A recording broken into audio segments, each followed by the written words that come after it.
Cuman apakah ada kiai yang menikahi santrinya banyak? Banyak. Kiai Madura malah suka banget.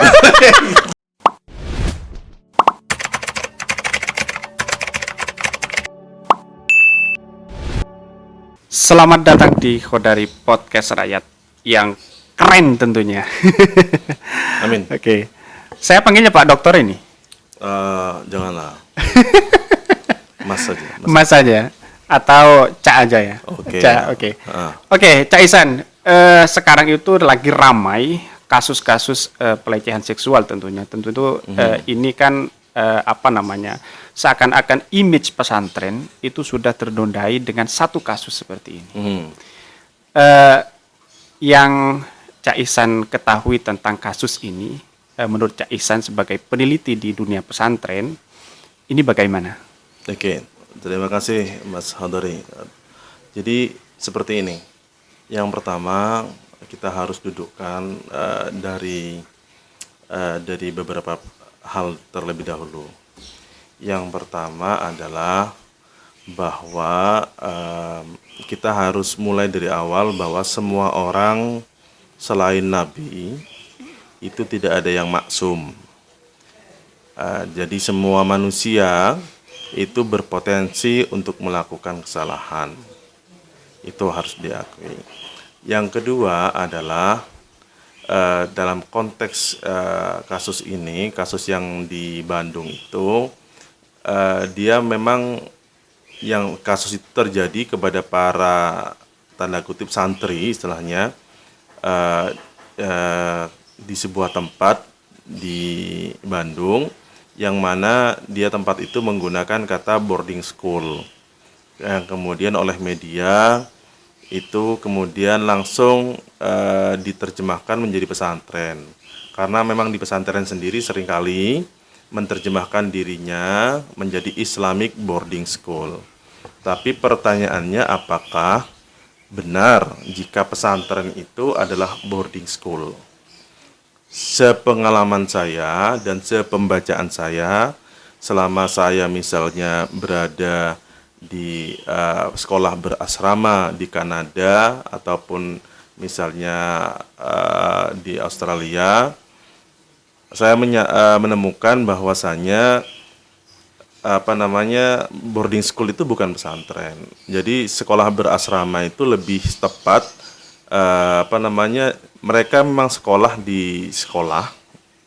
Setelah itu kemudian mereka tinggal di asrama. Jadi pembelajarannya itu ya di sekolah saja. Sedangkan di asrama lebih tepat sebagai tempat istirahat. Hal ini berbeda dengan pesantren yang pembelajarannya itu selama 24 jam penuh.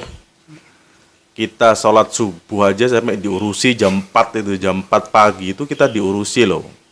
Dan seterusnya itu jadi sampai kemudian jadwal tidur kita itu juga diurusi. Itu yang kemudian menurut saya tidak tepat jika pesantren itu diterjemahkan sebagai boarding school. Kalau pesantren sebagai tempat yang mana ada asramanya, iya, tapi pesantren is pesantren. Saya berpendapat bahwa saya lebih suka menyatakan bahwa pesantren adalah pesantren dengan berbagai syaratnya. Ada kiai, ada santri, ada musola atau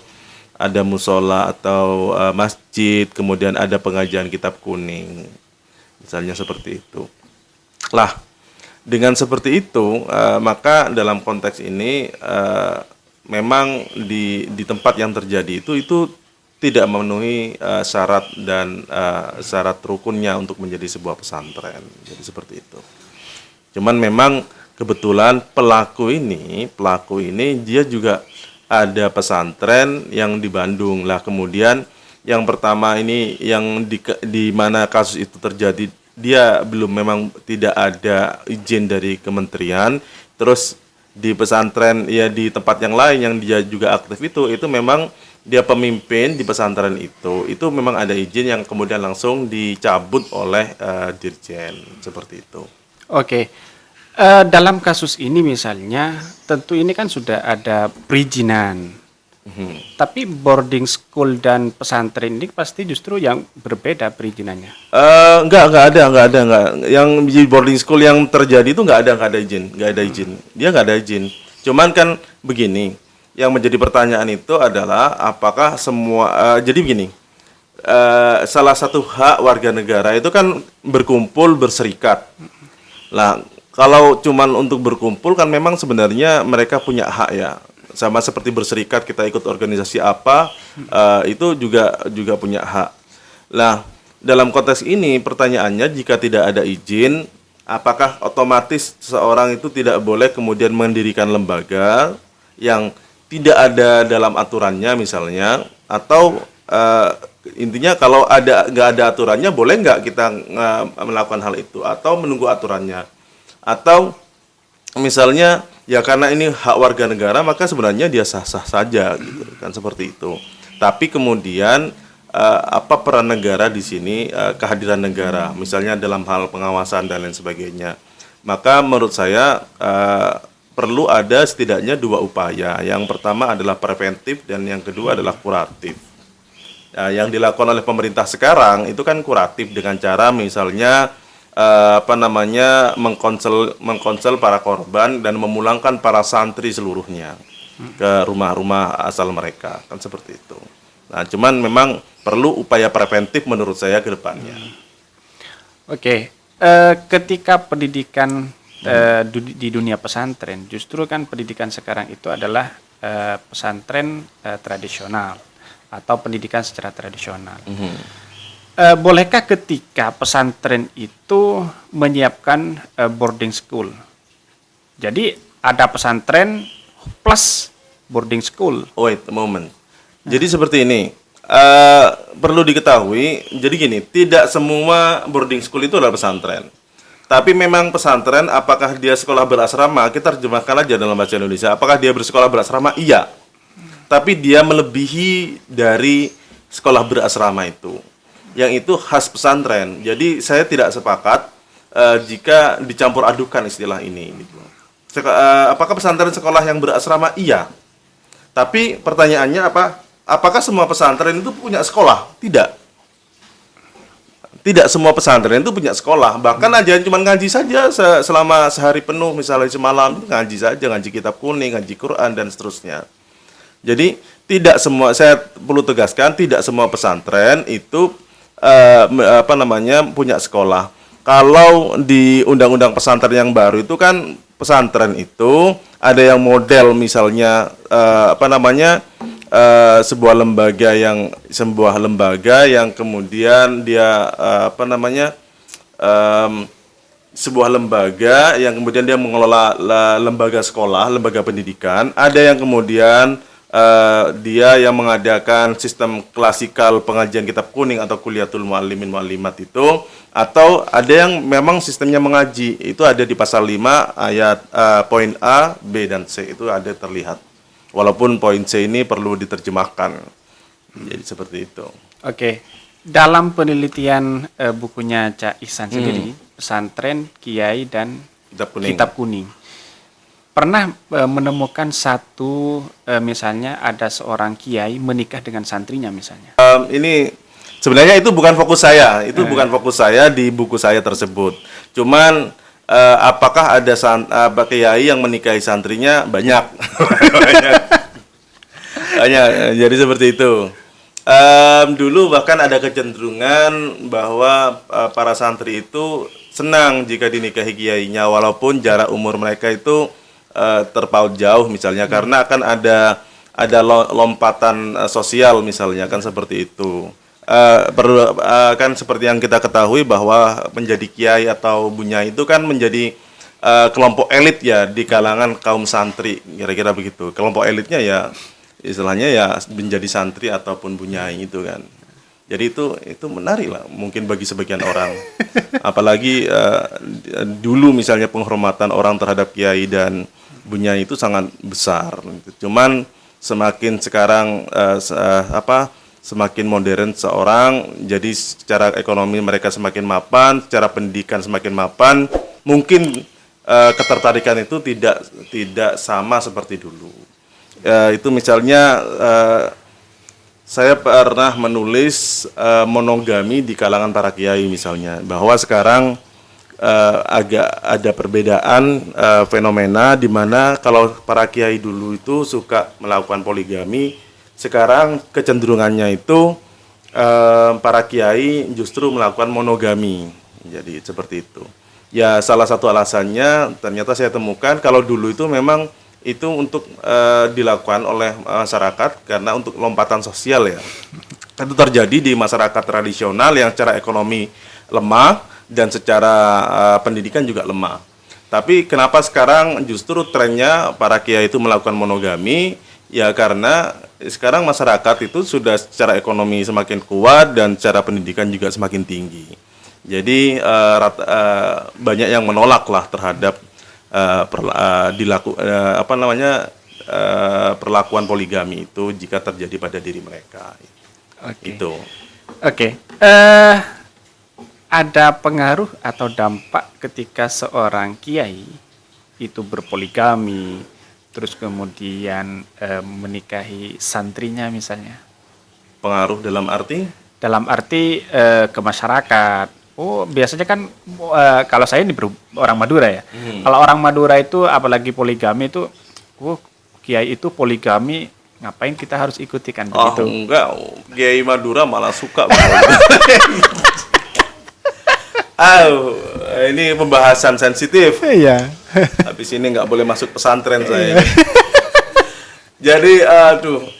Jadi memang ini mohon maaf, tapi ini hanya hipotesa saja. Saya belum melakukan penelitian ini.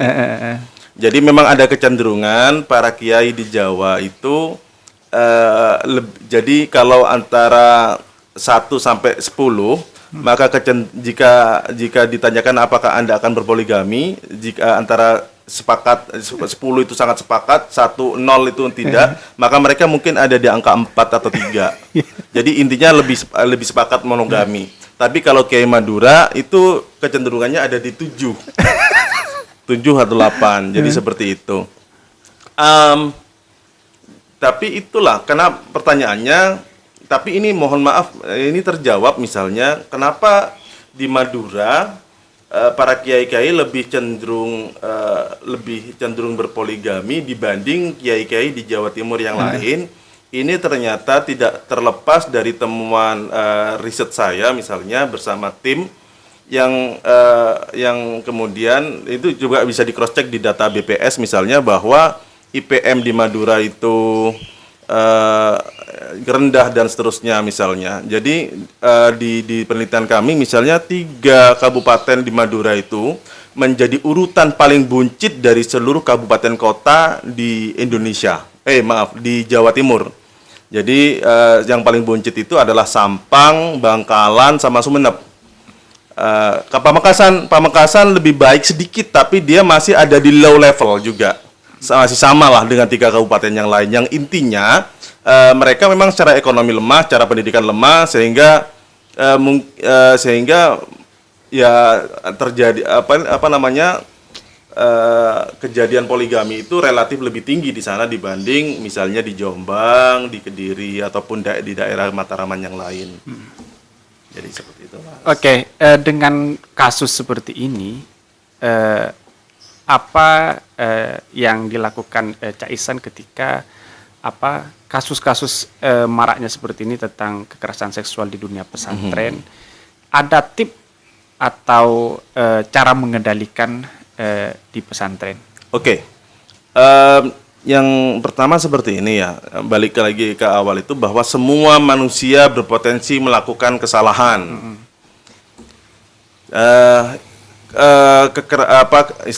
Kekerasan seksual itu atau pelecehan seksual itu sebenarnya tidak saja terjadi pada pesantren, di sekolah juga terjadi, di perguruan tinggi juga terjadi. Karena apa? Karena ada relasi antara lawan jenis, ya kemudian ada dari kelas sosial di mana di lembaga itu.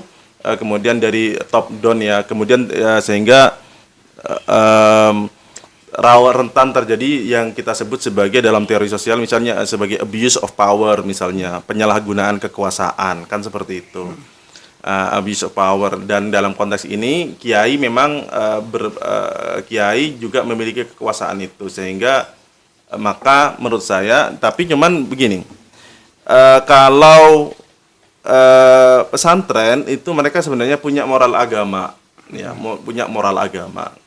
Jadi sehingga mereka kan yang mengajarkan misalnya jangan sampai berzina, bahkan jangan bersalaman saja misalnya tidak boleh, menatap tidak boleh, kok tiba-tiba terjadi pelecehan seksual, pemerkosaan dan lain sebagainya. Itu kan jadi atensi masyarakat terhadap kasus-kasus yang sebenarnya tidak mewakili populasi, kalau dalam bahasa penelitian kuantitatifnya itu menjadi sangat marak.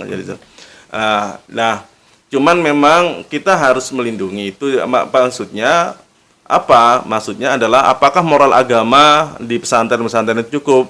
Bagi saya tidak. Harus tetap ada kehadiran negara. Kalau di perguruan tinggi kita sudah punya Permendikbud tentang pencegahan pelecehan seksual.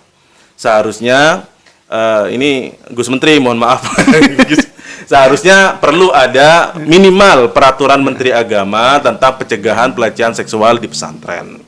Kita tahulah bahwa misalnya ada sisi-sisi pesantren undercover baik di kalangan para santri ataupun relasi santri kiai atau ustadz yang memang bisa rawan terjadi pelecehan dan pelanggaran etika itu ya. Jadi menurut saya memang harus ada minimal peraturan Menteri Agama yang mengatur tentang pencegahan pelecehan seksual di lembaga pendidikan yang ada di bawah naungan Kemenak, seperti itu. Ya syukur-syukur misalnya jika ada semacam surat keputusan bersama lah, atau surat edaran bersama antara minimal Menteri Agama dengan Menteri Pendidikan yang mengatur hal tersebut, karena di pesantren-pesantren itu juga ada lembaga-lembaga yang bukan hanya di bawah Kemenak tapi juga yang ada di bawah Kementerian Pendidikan, seperti SMA, SMK, SMP itu kan ada di bawah Mendikbud. Jadi menurut saya ya sudah baiknya kalau bisa justru surat keputusan bersama tentang pencegahan pelecehan seksual di pesantren misalnya, itu menarik saya kira jika itu terjadi. Ketika santri diiming-imingi sebuah barokah misalnya, barokah, diiming-imingi beasiswa gratis, ini yang sering terjadi di berbagai santri, tidak hanya di satu kasus, mungkin ini banyak. Apa yang dipikirkan oleh Cak Ihsan ini ketika mendengar hal seperti ini? Ya nggak masalah, barokah itu kan tidak boleh menyalahi syariat. Sekali lagi, barokah itu tidak boleh menyalahi syariat, kan?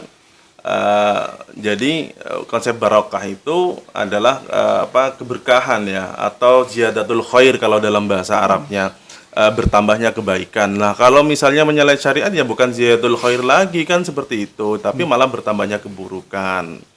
Jadi semua misalnya dalam ketarekatan dan lain sebagainya itu jadi memang begini, di pesantren itu harus diakui relasi santri dan kiai itu, terutama relasi santri ke kiai itu banyak mengambil dari relasi murid ke mursyid, ketarekatan atau dalam relasi tasawuf.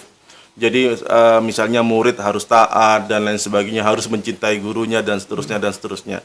Cuman ternyata di kalangan pesantren yang sebenarnya tidak punya tradisi itu, kemudian para kiainya ternyata pemimpinnya ada kemungkinan juga tidak memakai kebalikannya, yaitu etika dari seorang mursyid ke murid, karena mereka nggak paham konsep mursyid misalnya. Mereka misalnya karena kalau dalam konsep mursyid kan seorang mursyid itu harus menunjukkan para murid ke jalan Tuhannya, terus kemudian harus mendoakan mereka, terus kemudian harus membimbing mereka dan harus profesional. Itu yang terpenting. Dalam arti profesional itu tidak boleh mencampur adukan atau menyalahgunakan kedudukannya sebagai seorang mursyid untuk kepentingan pribadi. Lah ini akan yang seringkali tidak dilakukan oleh sebagian orang ya, Mereka menuntut ketertundukan kepada para santrinya, sedangkan diri mereka sendiri justru tidak melakukan hal yang sama dalam konteks itu, dalam konteks relasi guru ke murid kan seperti itu. Jadi saya kira itu ya yang salah satunya yang kenapa hal ini bisa terjadi gitu. Oke, yang terakhir Cak. Ya. Cak Ihsan ini kan sudah berpengalaman dalam dunia pesantren. Apa yang harus kita berikan kepada orang-orang yang pernah mengalami atau melakukan kekerasan seksual? Sanksi apa yang sepantasnya diberikan? Oke. Jadi seperti ini. Sekali lagi dalam konteks kemarin itu sebenarnya negara sudah benar dengan cara menghukum pelaku kan seperti itu kan. Dengan cara menghukum pelaku. Terus kemudian dan masyarakat kita itu hukumannya juga berat loh, ke hukuman sosialnya loh, tidak mempercayai dan lain sebagainya. Itu sudah benar. Jadi menurut saya itu cuman yang kurang adalah upaya preventif ini aja, upaya preventif. Ini mungkin bagi sebagian kiai, ini sensitif karena ngapain saya diatur-atur hal itu, karena saya juga nggak pernah melakukan hal itu. Cuman ya ini untuk jaga-jaga saja. Kita bukan berarti menuduh mereka untuk melakukan hal itu, tidak. Tapi seandainya ada setan lewat kan seperti itu, mereka kemudian mungkin dengan aturan main seperti itu, mereka nggak boleh ini menurut aturan ini kan enak. Saya kira itu penting ya. Jadi hukuman sosial itu lebih berat dari hukuman penjara berarti? Hukuman tetap nggak bisa berdiri sendiri. Tetap hukuman, memang dia kriminal kan, sebagai misalnya kekerasan seksual itu juga kriminalitas ya, dia harus dihukum. Tapi kita juga ternyata masyarakat kita juga menghukum secara sosial. Jadi ini harus dua yang jalan. Cuman memang masyarakat Indonesia itu punya tingkat kelupaan yang tinggi kadang-kadang jika negara itu tidak coba terus membackup, dalam arti membackup ini hadir terus untuk kasus ini. Karena seperti yang kita tahu, pernah misalnya ada artis yang keluar penjara malah diglorifikasi misalnya sebagai seorang pahlawan yang baru keluar dari mana. Itu kan kacau jadinya. Dan masyarakat kita juga nonton loh. Masyarakat juga nonton itu kemudian, tapi memang harus ada gerakan sipil, ada civil society yang kemudian bersuara bahwa itu nggak benar gitu. Sehingga sekarang kan kemudian setidaknya kita memberikan wawasan, dan saya kira dari podcast ini juga berperan dalam hal itu untuk memberikan pencerahan kepada masyarakat. Oke, yang terakhir aja, apa yang mau disampaikan kepada khususnya pimpinan pesantren atau pengasuh lah dan santri-santrinya, khusus masyarakat Indonesia? Berat ini Pak Yai. Berat ini Pak Yai. Jadi begini, saya sih sederhana ya. Kalau memang dia sebagai sebuah lembaga pendidikan profesional lah gitu. Profesional ya, lakukan misalnya bahwa santri itu adalah amanah yang diberikan oleh Tuhan kepada para kiai untuk dijadikan orang baik. Jadi sekarang ini memang trennya kan para orang tua itu ingin anaknya itu menjadi seorang muslim yang baik ya, menjadi seorang muslim yang baik. Setidaknya penuhilah ekspektasi itu. Jangan kalau tidak bisa terpenuhi secara 100%, ya jangan dirusak. Jangan dirusak. Jadi seperti itu. Oke, yang terakhir begini ya. Tangannya begini. Oke. Sama-sama Indonesia butuh anak muda. Oke. Indonesia butuh anak muda. Terima kasih ya. Sama-sama.